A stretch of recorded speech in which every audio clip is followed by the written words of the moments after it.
Aloha, and welcome to It's All About the Keiki.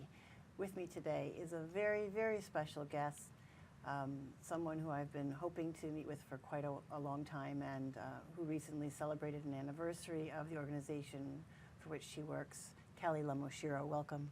Thank you. Thank you for having me. Thank you for being here. So Kelley, you are a Choose Love ambassador for the Jessie Lewis Choose Love Foundation. Yes, I am. Which probably people have heard a little bit about, but maybe aren't so clear what is Choose Love and who was Jessie Lewis. So maybe we can start by giving folks a little bit of an introduction to the organization that you work for. Sure. The Jessie Lewis Choose Love movement was started by Jessie Lewis's mother, who is Scarlett Lewis. And Jessie Lewis was, unfortunately, a victim of the Sandy Hook Elementary School shootings, which was one of the worst mass shootings in U.S. history, as most people know. Mm-hmm. And Scarlett, his mother, wanted to be, she didn't want to be one of the victims. She wanted to be, she wanted to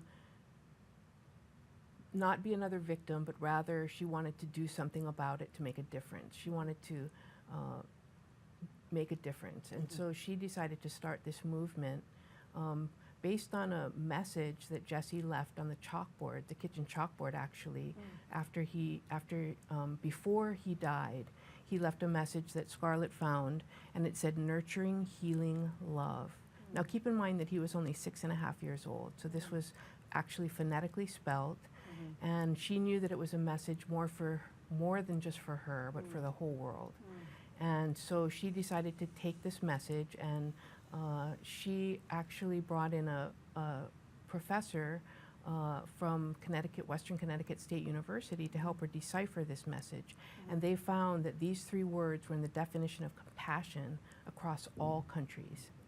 So universally applicable message. Yes.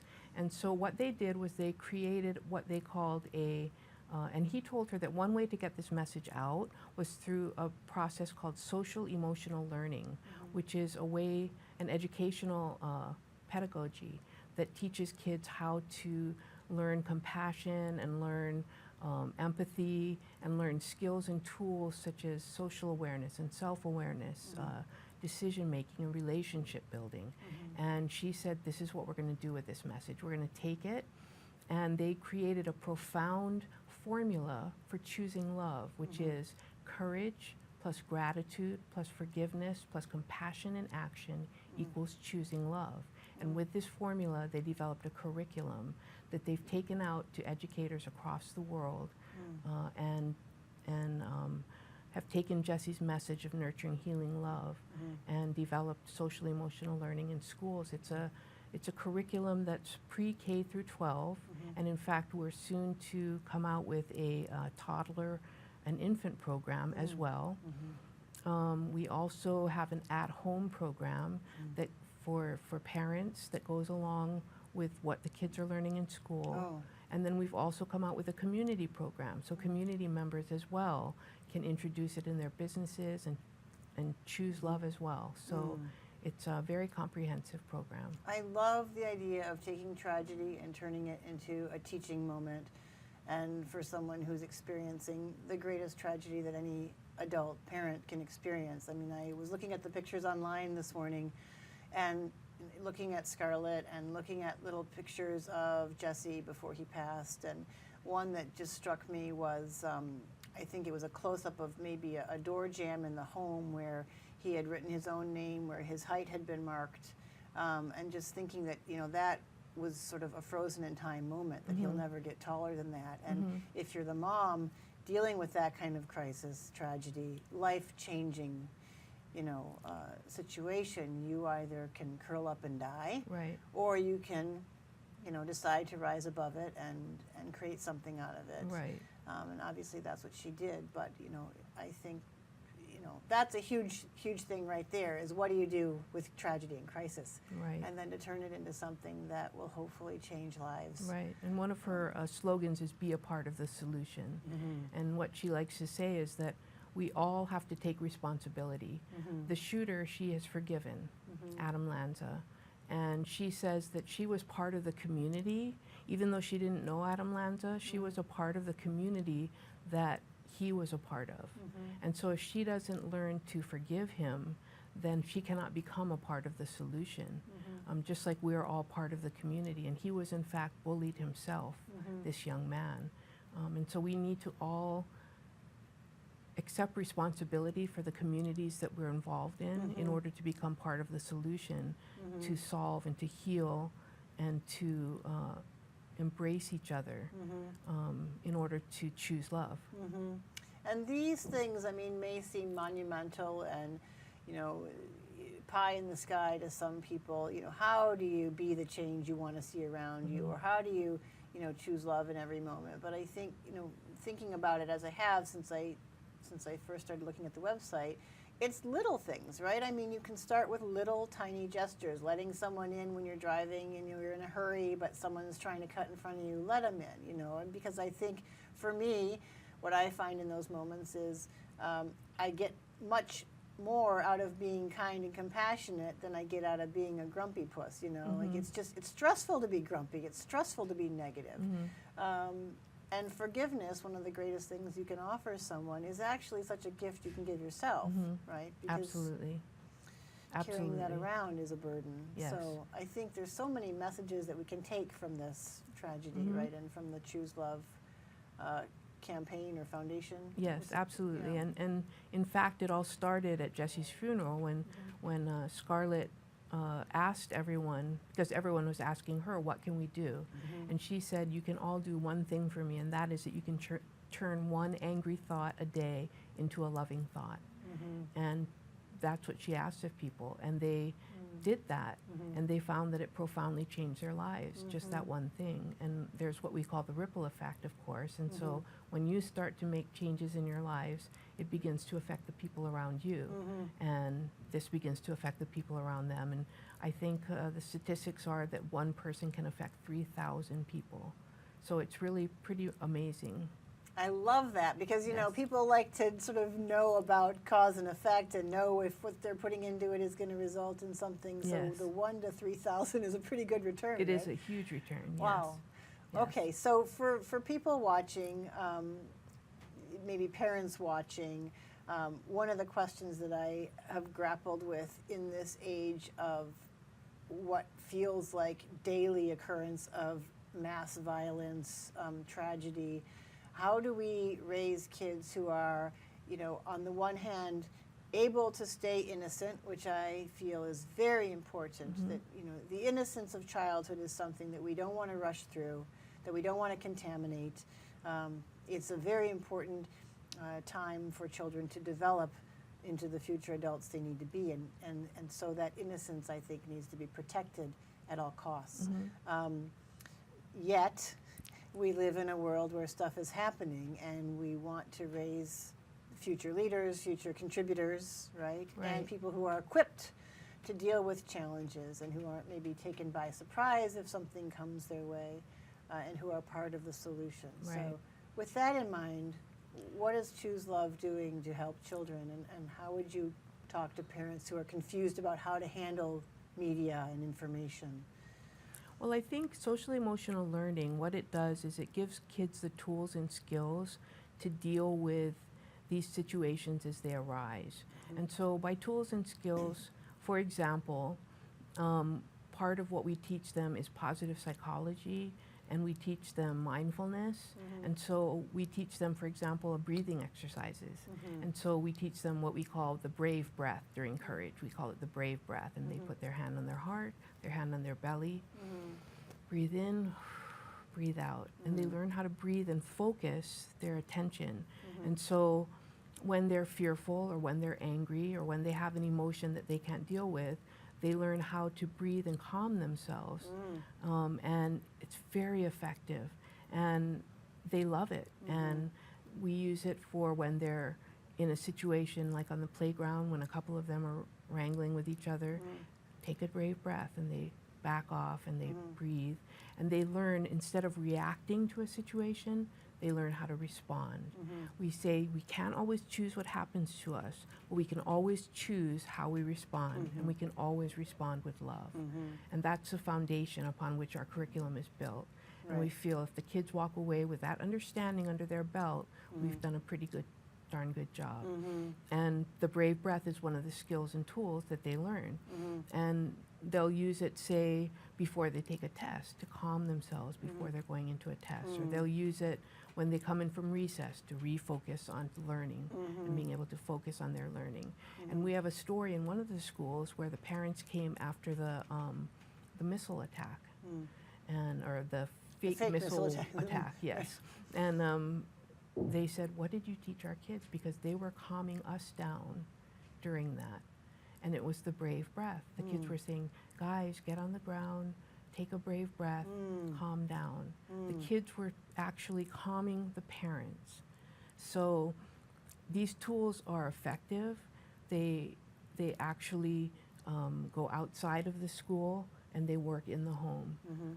And that's rooted in brain science. That's not Absolutely. just touchy-feely, you know, it actually, you can affect brain chemistry. The fight or flight response can be affected by how you control what chemical messages are going up to your brain. Absolutely. So it's actually a very scientifically based suggestion that based you make. in decades of research. The social emotional learning is based on decades of research. And neuroscience is part of our program. We teach the kids how their brain works. They're fascinated by it. We use a hand model to teach them. We have a cute little lizard. We call it leave the lizard, nudge the numbat, which is a mammal for the mammalian brain, and hug the human. And we have a hand model that we show them, and they learn it, they understand it, and they use it. Because nobody wants to be called lizard brain. Nobody wants to be operating from their lizard brain. No, right? Exactly, and that's the reptilian brain, which is the where the heart races and the heat comes up, and you don't want to be there.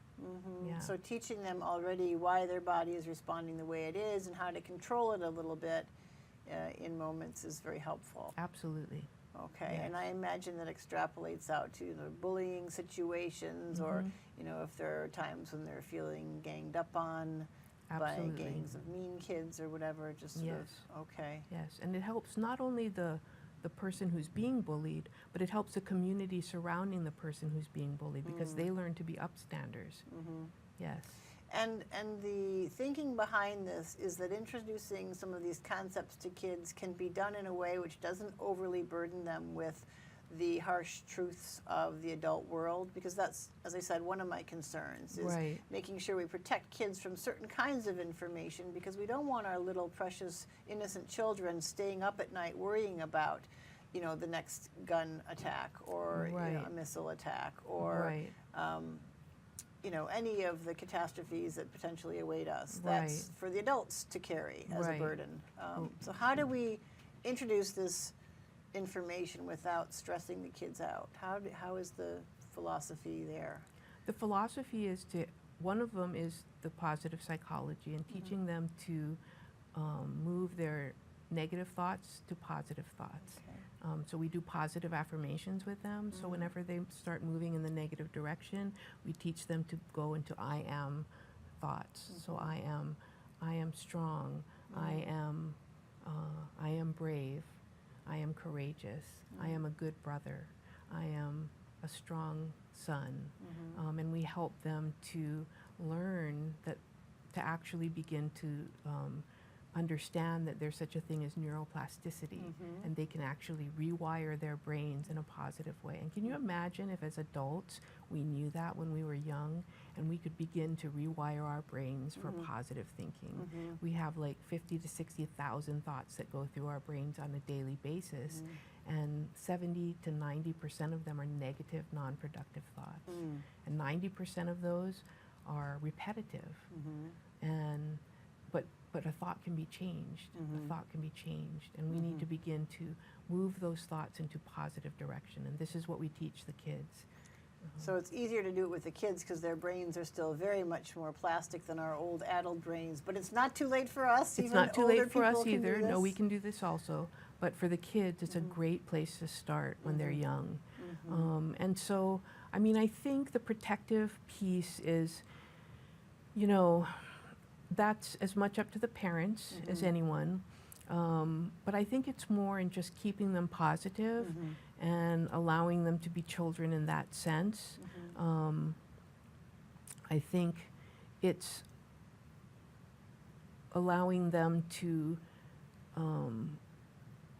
be children by teaching them how to develop relationships and how to connect with other people and how to you know, make the right decisions and be good friends and choose love and have you know, understand socially and be socially aware and be self-aware, that they can stay in this place of childhood, but in a safe way, right? So they're not moving too far ahead, too fast. So it's really, I mean, because unfortunately Sandy Hook, you know, is connected in some way. That's sort of where this comes out of. Right. And we don't want kids feeling unsafe at school. Right. But I think what you're saying and what I love about this is that you can keep kids innocent and you can give them tools which are sort of innocuous. They're not necessarily aware of what you're doing to them or how you're redirecting them or how you're reprogramming them. Correct. Right? So the net result is Right. that you just have happier, more confident kids. Exactly. Who are maybe able to chase away negative thoughts if and when they invade. Right. Because the nice thing is the brain only can accommodate so many active thoughts at one time. And so if you're replacing a negative thought with a positive thought, Right. then the negative thoughts won't have space to live, Yes. right? Yes. And the young kids, what they know is that there's this wonderful mom who made this program because she lost her son, and they just feel so lovingly toward her. They feel like they love her so much because they're doing this for them. The older kids know the story, and the older kids are ready. They're ready to know this. They're ready to understand the cruelties of the real world. And by older, I mean 6th, 7th, 8th grade and high school. And they have these questions. They're out there. And they'd rather be told the truth than anything else. And so for them, they want to be part of the solution too, you know, and they want to understand what they can do because they're young adults. And that's, I was thinking the other day, something came up about the election or something, and I saw, you know, it feels like we're really in this time similar to the 60s when the youth voice is coming out again, right? I mean, I don't know, maybe I've missed, maybe I'm not remembering that we have had it in between the 60s and now, but it feels like this is sort of on par with the 60s in terms of younger people seeing the need for change and coming out. And, you know, I think about the Florida shooting and that group of high schoolers who are now, you know, internationally known as advocates for a more peaceful world. It's kind of exciting to think. It is that exciting, this I is think. I think it's beautiful that the youth are having a voice, that I think it's sad in some ways that we've put them in this position. You know, Sandy Hook happened 6 years ago, and here we are having the same conversation, and it took our youth really stepping up to the plate for us to, I mean, Scarlett was really, really upset when Parkland shooting happened. It was very painful for her to watch because she knew and she felt that she had failed, that we had failed as adults, these children, because it was like watching the same thing happening all over again for her. And it was painful, very painful, because how could this still happen? You know, how could it happen at Sandy Hook to young children and nothing be done? You know, no changes, right? So on the one hand, it's wonderful to watch these young kids step up. On the other hand, it's a sad testament, absolutely, you know, right, to what we as a society were incapable doing, but we can. We can be part of the solution, and that is by choosing love, by getting involved. And one way people can get involved is by becoming part of the Jessie Lewis Choose Love movement, and they can do that by going to our website at www.jessieLewisChooseLove.org, because we do have these at-home programs now and this community program, and you can just log in and learn a lot about what we're doing. We have a lot of information on there about all of the different resources that we provide in schools. We provide those to the adults now too, and so you can learn about courage, gratitude, forgiveness.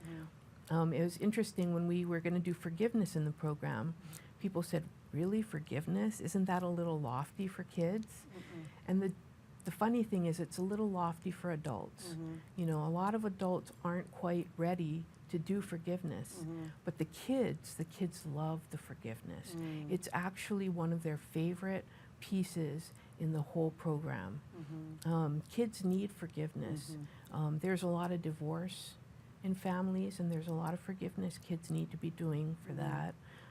Kids have issues with their friends all the time, right? And for them, that's a big deal. And so they like the idea that they can forgive that and move on. For us, forgiveness isn't about saying you're sorry, it's about letting go.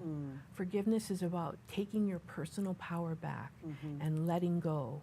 And it's all about what's healthy for me, right?